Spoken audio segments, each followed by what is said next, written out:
I grew up in the 60s in the Bay Area in California. I genuinely wish I could just put everybody into a spacesuit and transport everybody back to the 60s in the Bay Area in California. Because I got to tell you, it was without a doubt the most fun time ever to be alive. We had more damn fun every day. There was just always something going on out there. But there was one fart in the spacesuit, and that was the Vietnam War. I'm going to plug this in. Whoops.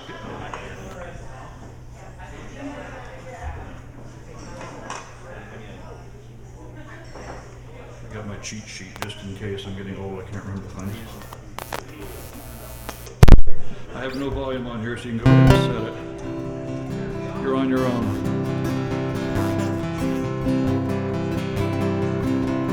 This is just a sound check. Sounds good to you. It sounds fine to me up here. Okay. This book brought back a lot of memories. I graduated from high school in June of 1964. And in June of 1964, no one had ever heard of Vietnam. There were probably civics teachers in high school who talked about Vietnam because there was a civil war going on over there. But my guess is that it was one of those countries that kind of went in one ear and out the other. Nobody really knew anything about it. 6 months later, by January 1965, when I was called up to active duty, it was a #1 headline in the world. So just that little bit of amount of time, it became a major conflict.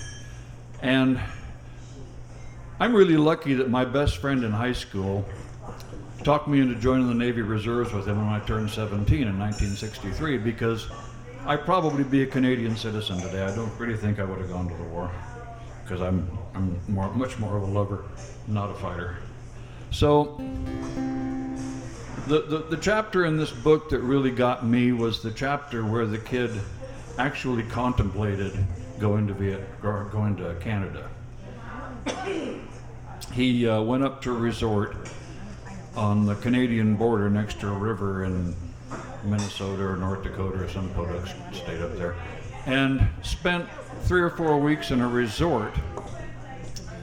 And it was just the old man that ran the resort and him were the only two that were there. And he sort of spent the 3 weeks deciding what he was going to do. He'd gotten his draft notice, and he didn't know if he wanted to go or not, or if he wanted to get in a boat and just paddle across the river. And the old man that was there with him was a wonderful influence on him, because he never said anything to him about it. He just let him do what he needed to do. So that's what this song is about. It's called The Old Man.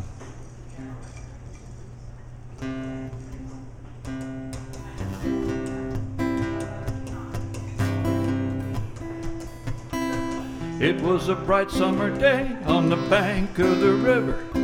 Didn't really know what I wanted to do. The old man was there. The old man took an arrow from his quiver, shot it straight at the target, and it went right through. I never asked him what he thought. He never offered his advice. We never talked about the future, though he seemed to know just why I was looking at the boat, wondering if I really ought to go. But he just stared across the water as I looked into my mind and thought of what I was leaving, what I might find. And without blinking he said, "I'm sorry, but you'll probably never know."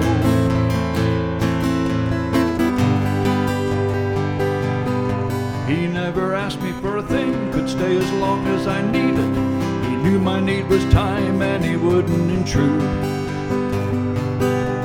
The old man was wise and knew I couldn't be defeated.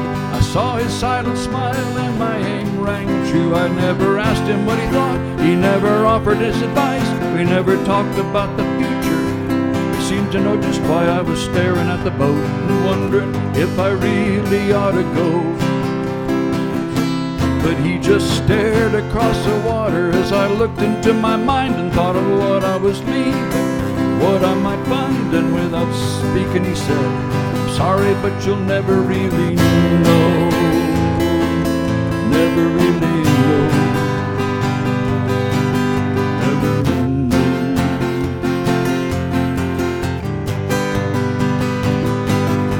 And now the journey is done, I think I did what he said.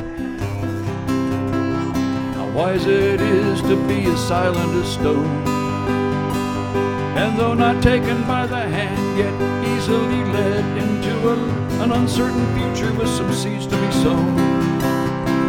I never asked him what he thought, he never offered his advice. We never talked about the future, but we seemed to know just why I was looking at the boat and wondering if I ought to go.